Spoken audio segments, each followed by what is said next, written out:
Alright guys, you're never gonna believe this, but for a book review channel, I am actually posting another book review. I know, crazy. So like, reading is really hard for me. And I didn't really think about that when starting this channel in terms of like, what it is that I wanted this channel to be about. But like, I still love doing it, so that's not gonna change. Hopefully, my goal is to try to get out 40 book reviews this year. We'll see. Anyway, guys, welcome back to the channel. There are actually a lot of updates going on with how videos and stuff are presented. One is I got this pretty snazzy new mic. And two is that you probably noticed the lighting is a little better because behind this camera that you can't see is a huge ring light. And so I'm actually super excited that I got all of these new changes today because we're going to be talking about a book that I really enjoyed. And if you read the title, you already know what it is, but if somehow you got onto this video and you didn't read it, let's end the suspense. Today I'm going to be reviewing Brandon Sanderson's Tress of the Emerald Sea.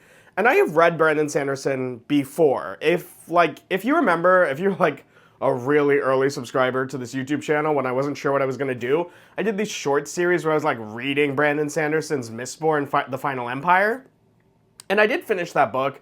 I actually wrote a review of it on Medium, but I gotta be honest with you, I feel like I do not remember it all that well. And I might go back and do like a reading vlog where I go through it and give my thoughts, but we'll see how that goes. But without further ado, let's get into my review of Tress of the Emerald Sea by Brandon Sanderson.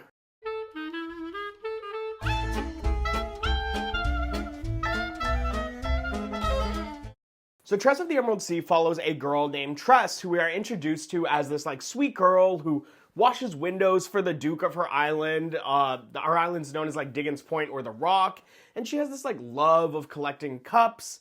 However, after Charlie, the Duke's son, is kidnapped by an evil sorceress who lives in a place called the Midnight Sea due to the Duke being a jerk, Tress is left with no other option than to try to do the impossible and save Charlie herself. And as she goes on her adventure across the Spore Seas, she encounters like these dangerous smugglers and a dragon and pirates, and she grows from these experiences so wholesomely from like facing the realities of her world as they come into focus.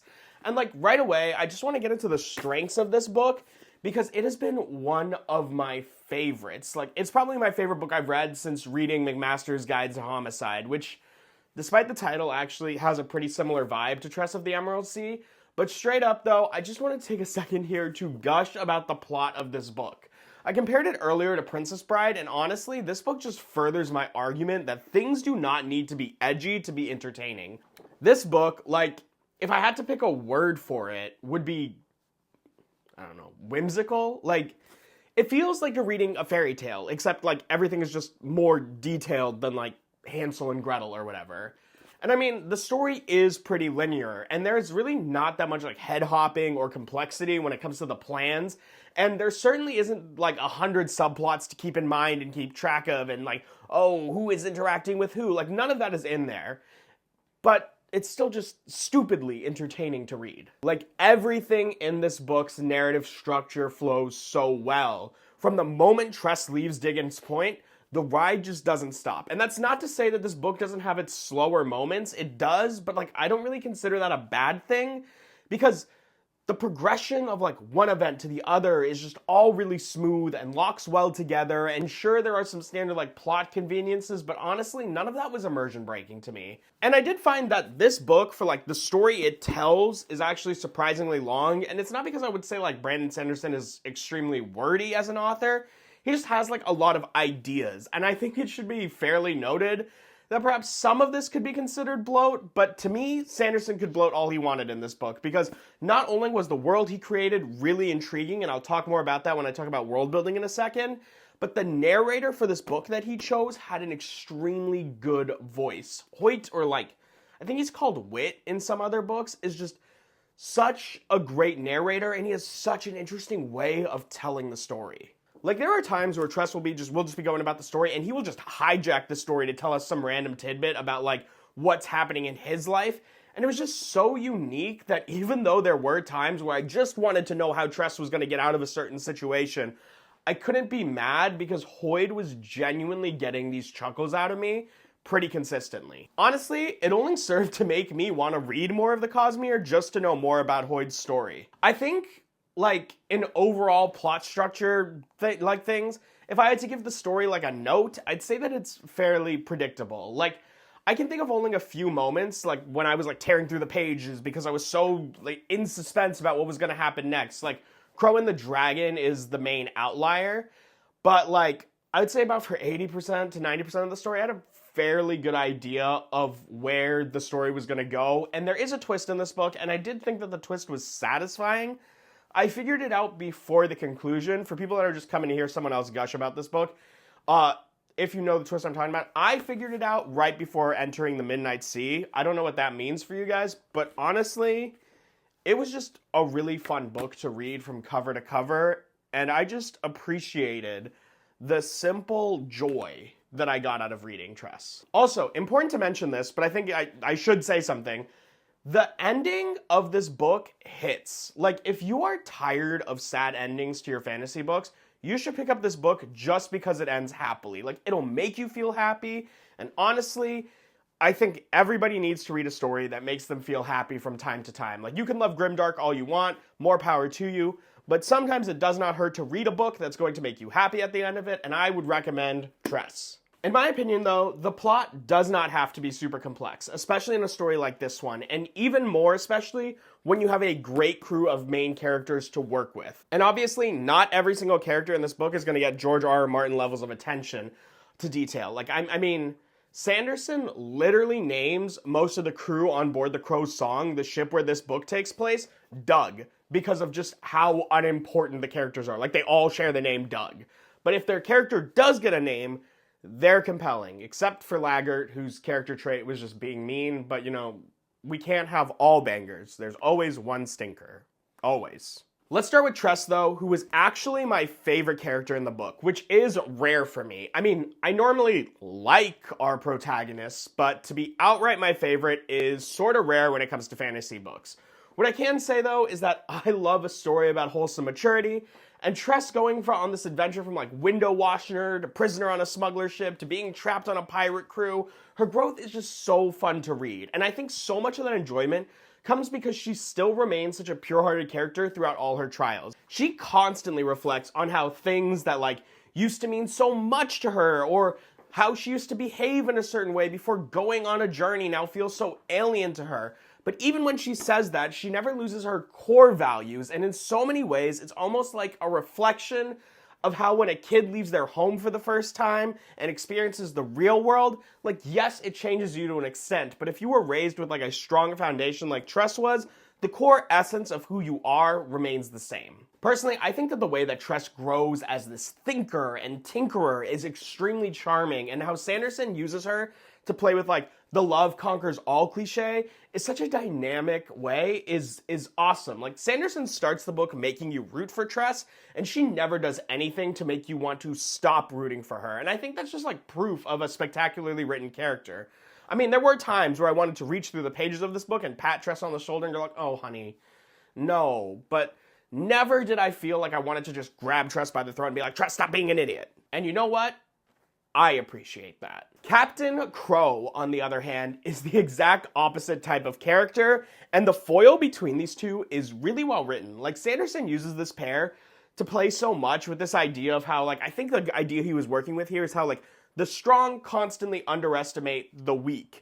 And what the strong don't see, the physically strong don't ever really seem to fully understand, is that there are many different types of ways to be strong. And don't get me wrong, like, Crow is no doubt this imposing figure, often to her detriment, and her constant inability, though, but like, because like her constant inability to be able to contend with a soul like Tress, like, who's just so purely good, was really interesting. Like, Crow is always thinking that Tress is trying to do something to like undermine her, and Tress is like, dude, I'm just trying to keep everybody alive. Like, what are you doing? And like, it is funny. And it's amusing.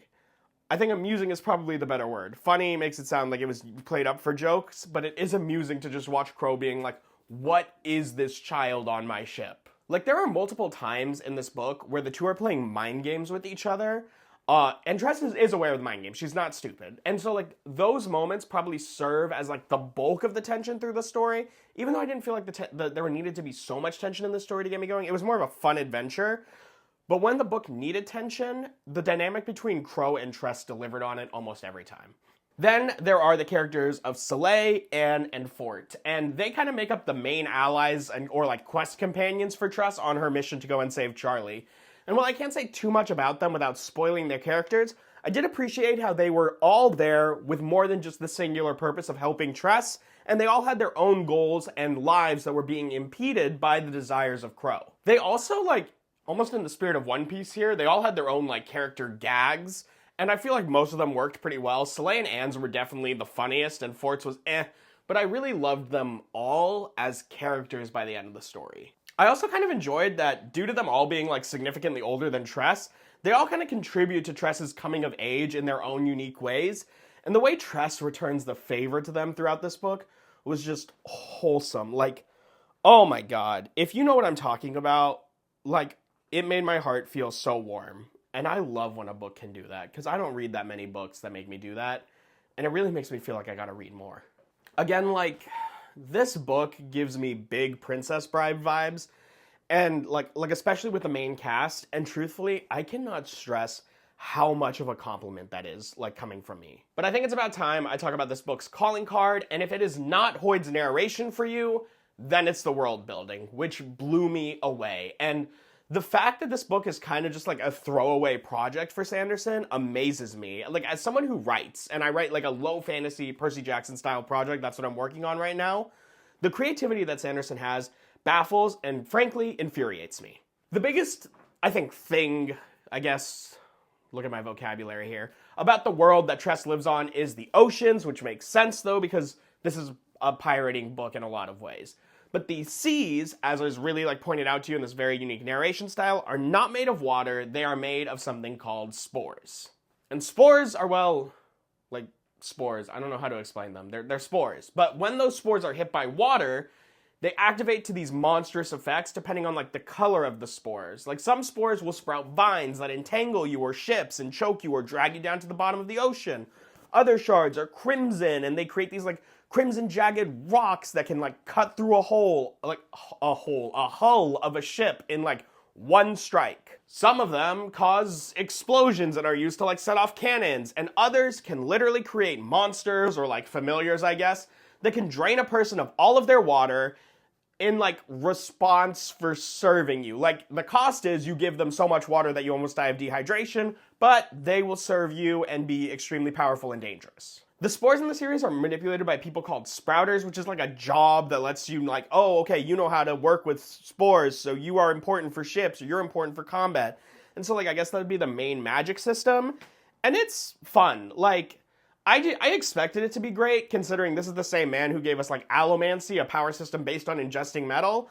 And, like, I don't know if it ever appears in any other books, but it definitely has potential to, and I enjoyed it. Like, it's not the main focus. Again, it's a very character-driven book. The fighting and the magic system is not necessarily, like, the most essential part of this book, but it was really cool every time we got to see the way that characters will manipulate the spores to do something. Like, I didn't even mention this, but there are people that can, like, ingest spores, and when we see how that works, the effects are kind of horrifying, and I appreciate that Sanderson goes to the effort sometimes to be all like, oh yeah, superpowers are cool and all, but have you ever considered that they can be terrifying? And, like, more authors should probably do that. I also mentioned that there are clear allusions to other books in the Cosmere and Tress of the Emerald Sea, and I imagine if you are a well-read fan of Sanderson, they'll do way more for you than they did for me. Unfortunately, I couldn't experience that, but I still love Tress of the Emerald Sea, and I think that, like, says something. Like, if you are looking for a starting point into the Cosmere, I think Tress of the Emerald Sea would probably be a good place to start, because you can, like me, you can thoroughly enjoy it without knowing what's going on.